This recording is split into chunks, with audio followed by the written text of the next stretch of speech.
everyone, I'm going to do a book review on The Writer by James Patterson and J.D. Barker. Now this is the second ever James Patterson book I've read. The first was The Noise, also with J.D. Barker. Now that was some weird ass supernatural shit going on. I expected this book to have it too. No, this is just a straight out murder mystery, cop procedural. I wouldn't really call it a thriller, but it's a crime. So as an author, I've been reading a lot of books, novels about writers and authors. There's some weird ass books out there. So from my paperwork, because I'm more articulate in my head instead of when I speak, I'll read out the blurb and then give you my thoughts on it. Okay, NYPD Detective Declan Shaw gets a call. How fast can you get to the Beresford building on Central Park West? In the Tower apartment, Shaw finds a woman waiting for him. She's covered in blood. A body is lying dead on the floor of the luxurious living room. Every book in the apartment's floor-to-ceiling shelves is by the same author, best-selling true crime writer Denise Morrow. This is you? Shaw asks the woman. You're a writer? Only one person knows the ending to this story. Is it the victim or the killer? So, as I said, this is the second book that I've ever read by James Patterson. Now, it has so many twists and sidesteps and turns, and I was constantly going, oh, hello, oh, they did what? Oh, you killed off who? Damn, it's the cat. What the hell did he do? Now, that last page and a half, the last couple of pages, but the last page and a half, it was like, fucking hell, far out. So, if you love books about writers, and Denise Morrow, the female lead, is one, obviously, that's what it's about her, and then you'll probably love this, even though it's a murder mystery, cop procedural. I know some people hate James Patterson, I know some people hate J.D. Barker, I don't give a fuck. You know, just read a book, because it could be a good book and you could be missing out on a good book. So it's easy to read and you're not overwhelmed with cop speak and legalese, because it is a cop procedural and a detective and a crime. But there was just something more that I wish they had in it. Just something little, something else. And I can't put my finger on it, but something else needed to be added to it to make it a complete mental freak out. I mean, the last page and a half, the cat. I gave it 8 out of 10 because it's that good. And now we move on.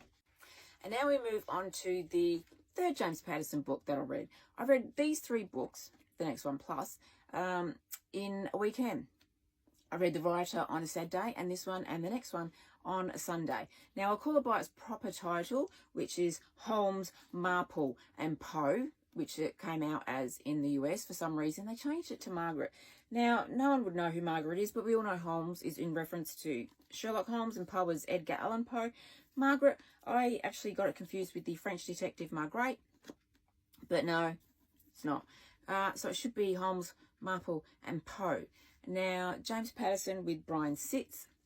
This is a retelling of Holmes, Marple and Poe. Now, as we know, Edgar Allan Poe was an actual author, but Holmes and Marple were authors' creations, thanks to, you know, Arthur Conan Doyle and Agatha Christie. And that's about to fall off. So I'll read you this. It's a fresh retelling using them. So I'll read you this, the blurb, which I have written over here. Brendan Holmes, Margaret Marple and Auguste Poe run the most in-demand private investigation agency in New York City. The 3 detectives make a formidable team, solving a series of seemingly impossible crimes which expose the dark underbelly of the city, from a priceless art theft, high-stakes kidnapping and a decades-old unsolved murder to a gruesome subterranean prison and corruption and bribery at the highest levels of power. But it's not long before the headline-grabbing breakthroughs, unconventional methods and untraceable past attract the attention of the NYPD and the FBI. After all, it's no surprise that there's a mystery or two to unravel in the city that never sleeps, not least, who really are Holmes, Marple and Poe? Well, that's one of the cons of the book. Now I'll read out my review. I gave the book as American title because that's what it is. It's my 3rd James Patterson book and I loved it. I would absolutely watch this if they turned it into a TV show. So Netflix, Amazon, I'm looking at the 2 of you. The pros and cons of this book. Well, the pros, there was just one. It's a fresh take on the names of Holmes, Marple and Poe. Well, one is a real-life author, as I've said. The other 2 are author creations and makes this book incredibly interesting. Now, the cons. Con 1. This book gives some information as to who they are, but also hides secrets about them. So while the cop, Helene Gray, looks into them and you get little hints here and there, it actually doesn't continue past that. So at the end of the book, you don't find out who they really are, just who they maybe could be, who they could be. It's a little confusing. Con 2, the relationship between Poe and Gray happens way too fast in my book. It's like a matter of weeks. Which, okay, consensual adults, but not the point. It's a slow burn of a relationship. Would have been better to me. So I think it was just rushed. It's like with X-Files, Mulder and Scully and Castle. You need the slow burn. You don't just have it happen right there, right then. Con 3, there were too many mysteries to solve, and the shortest one about a missing model wasn't even gone into and was over pretty quick. So there was quite a few mysteries and kind of hard to keep up. It was almost like they had to jam as many mysteries into it as possible because it may have been the only book they wrote. I don't know, but it wasn't. It was only the first. So the last thing was it made the NYPD look utterly incompetent. Now, whether that was the gist of the point of what the authors were trying to do, I don't know. But I loved it. So there were a few cons for me. Way too busy. But that is Holmes, Marple and Poe by James Patterson and Brian Sitz. And that's book 1 in a duology so far. Next one is coming up. So this is the third book that I read in a weekend. Holmes is Missing by James Patterson and Brian Sitz. It is the runner-up to Holmes, Marple and Poe. As I said with the first one, I would still read this if this was in a series, Netflix, Amazon, I'm looking at you. The blurb on the back of the book is different to the one I got offline. I've got my review here because I wrote it all down last week, so I'll just read it out. Holmes has committed the perfect crime. He's made himself disappear. Success has come quickly to Holmes, Marple and Poe Investigations, the New York City agency, led by 3 detectives with famous names and mysterious pasts. Brendan Holmes, the brain. Margaret Marple, the eyes. And Augusta Poe, the muscle, is one major case away from cementing its professional reputation. But as a series of child abductions tests the PI's legendary skills, the cerebral Holmes' absence leaves a gaping hole in the agency roster. Only by closing ranks and solving the mystery within can they recover all that's been lost. He's not missing. That was the one thing that kind of really annoyed me. He's not missing. He knows where he is. They know where he is. They go and get him when they need him. So it's, I think it's a misnomer as to, it doesn't even really describe what's going on with the book. But, look, the story was good. But the one thing I hate in books is when babies and children die. And a baby dies in this. So if you don't like that sort of stuff, you might want to give this a miss because children do go missing and so do babies. Oh, I blubber like a baby.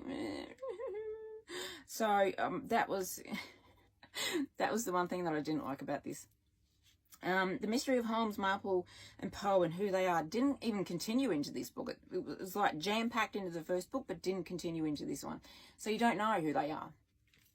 I mean, as far as anyone knows in history, Edgar Allan Poe didn't have children.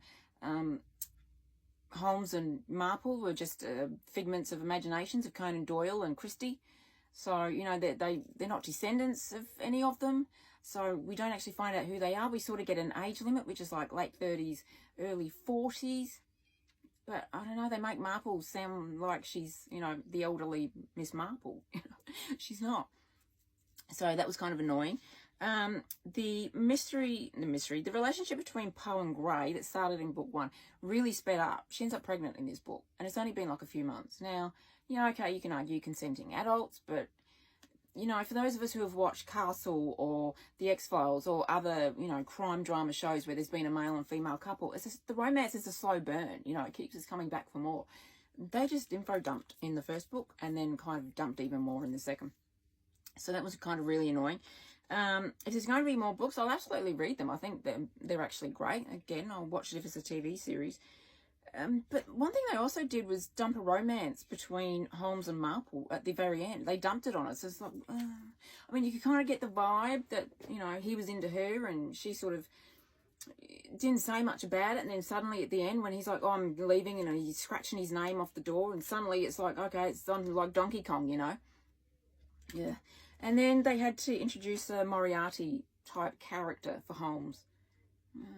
Really? I mean, they left it on a bit of a cliffhanger. You know, this Moriarty style character blew up their building.